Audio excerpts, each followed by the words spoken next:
नमस्कार दोस्तों, स्वागत है। पौराणिक मंच 108 फिर से लेके आया एक और नई वीडियो। आप सभी लोग देखिए, हाल ही में आपको एक खबर सुनाई दे रही होगी कि प्रदीप मिश्रा जी को गला काटने की धमकी दी जा रही है। सबसे पहले तो मैं आपसे यही चीज कहना चाहूंगा कि इस तरीके के जितने भी वीडियोस आ रहे हैं उन्हें देख करके और उनकी बातों पर रिएक्ट करके आप किसी भी तरीके का कोई संदेश ना दें और ना ही इस बात को आगे से आगे बढ़ाए। काफी सारे न्यूज चैनल वाले, काफी सारे ऐसे लोग जो कि खुद गुरुजी के उपाय बता रहे हैं, वो अपने थंबनेल में इतनी तक भी लिख देते हैं, प्रदीप मिश्रा जी की अब कथा नहीं होगी, यह नहीं होगी। कुछ चंद व्यूज पाने के लिए वो इन्हीं बातों को इतना ज्यादा बढ़ावा दे रहे हैं कि संतों के अंदर बहुत ही ज्यादा आक्रोश फैला हुआ है। पूज्य गुरुजी ने पहले भी अपनी कथा के अंदर यह चीज कह दी थी कि राधे रानी को वह अपनी मां मानते हैं, लेकिन फिर भी उसके बाद में भी जैसे जैसे करके पब्लिक उनका साथ देती चली जा रही है, हर कोई उनका साथ देता चला जा रहा है और इस बात का इतना बड़ा महत्व बना दिया गया है कि अब केवल और केवल न्यूज चैनल वाले यहाँ तक पहुँच चुके हैं कि संतों के बीच में लड़ाई झगड़ा वगैरह करवाना, यहाँ तक कि एक बहुत बड़ा आरोप पूज्य गुरुजी पर लगाया गया है कि वह पाकिस्तान के एजेंट हैं। भाई, इन सब बातों को एक जगह बैठ करके कहीं पर भी और इसका सुलझावा किया जा सकता है। प्रेमानंद जी महाराज जी भी अपने आप में बहुत बड़ी हस्ती है, साथ ही साथ पूज्य गुरुजी को हम सब लोग जानते हैं।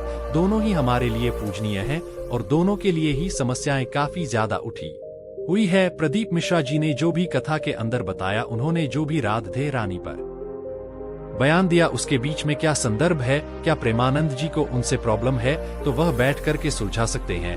लेकिन इन सब चीजों को मीडिया में ज्यादा से ज्यादा ना उछाले। पहली चीज मैं यह कहूंगा कि आपको इस तरीके के वीडियोस देखना नहीं है और पूरी की पूरी सच्चाई मैं आपको बता देता हूं कि इस तरीके से देखिए एक संत के ऊपर किस किस तरीके के जो इल्जाम लगाए जा रहे हैं। अगर आपने यहाँ पर देखा होगा तो यह एक बहुत शर्मनाक बात है कि एक हिंदू मतलब दूसरे हिंदू को काटने पर लगा हुआ है। यहाँ पर लिखा हुआ है, कथावाचक प्रदीप मिश्रा को मंदिर में प्रवेश नहीं करने दिया जाएगा। और भी आगे सुनिए और किस किस तरीके की बातें हैं। संतों में कथावाचक प्रदीप मिश्रा को बताया पाकिस्तान का एजेंट है। ये मैं नहीं कह रहा हूँ, आप यहाँ पर चैनल का नाम भी देख सकते हैं। इस तरीके की खबरें उड़ रही है। ये आप ये चीज देखिए कि हमारा हिंदुत्व जो है ना, वो कितना ज्यादा खतरे में है और इन बातों को तूल दी जा रही है।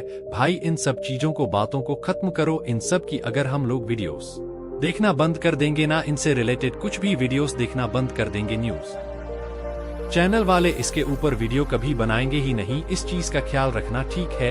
मैं ऐसा नहीं कह रहा हूँ कि मैं किसी भी एक जने के लिए हूँ कि भाई मैं प्रदीप मिश्रा जी सर के उनके गुरुजी की तरफ ले रहा हूँ या फिर मैं प्रेमानंद जी महाराज जी को भी मैं बहुत ज्यादा मानता हूँ। ऐसी बात नहीं है। मैं खुद भी यूपी मथुरा से ही हूँ, तो ऑब्वियसली मुझे भी राधे रानी से प्रेम है, वो भी मेरी माता रानी है।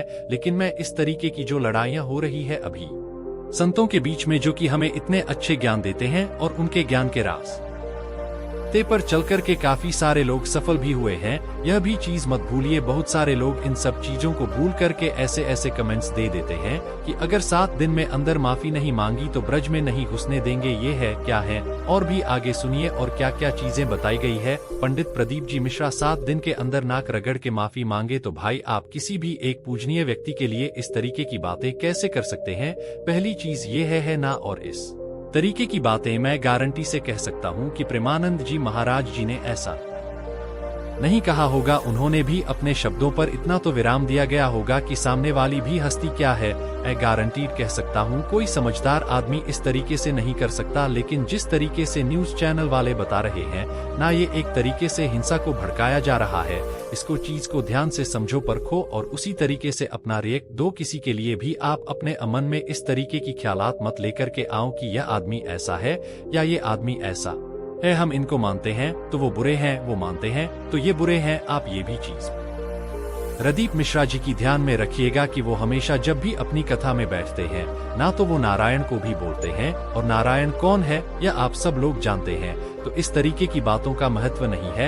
इन्हें अभी एक 915 पर कोई एक वीडियो आया हुआ था, मैंने उसको देखा और उसको देख करके मैंने देखा उसके अंदर लिखा हुआ है प्रदीप मिश्रा जी को गला काटने की धमकी दी गई है। एक न्यूज चैनल की थोड़ी सी कटिंग ली है, उसको बता दिया है कि ज्यादा से ज्यादा व्यूज पाने के लिए दैची चीजों को फैलाया चला जा रहा है। मेरा वाला एक बार वीडियो देखने के पश्चात आपको देखने की कोई जरूरत नहीं है, मैं खुद इस चीज को मैं कह रहा हूँ, लेकिन ज्यादा से ज्यादा शेयर जरूर कीजिएगा लोगों से इसके बारे में। इस तरीके की बातें करना, कोई चार जने सामने से बात कर रहे हैं ना, आप बात ही मत करो, अपने आप ही मामला ठंडा होगा। और जो भी उन दोनों के बीच में है, प्रेमानंद जी महाराज जी के बीच में या फिर प्रदीप मिश्रा जी के बीच में ना, वो एक दूसरे में खुद ही सुलझाना कर लेंगे। वो खुद भी समझदार है, वो हम सबको ज्ञान देने वाले आदमी हैं। ठीक इस तरीके की खबरें मतलब कोई मतलब निकल रहा है इस पे कि राधा रानी जी की जो टिप्पणी पर मांगते में संतों की महापंचायत हुई और वहां पर कथावाचक प्रदीप मिश्रा जी को सुनाई गई सजा। काफी सारे लोगों ने तो गला रेतने भड़का, हम सब हिंदू हैं,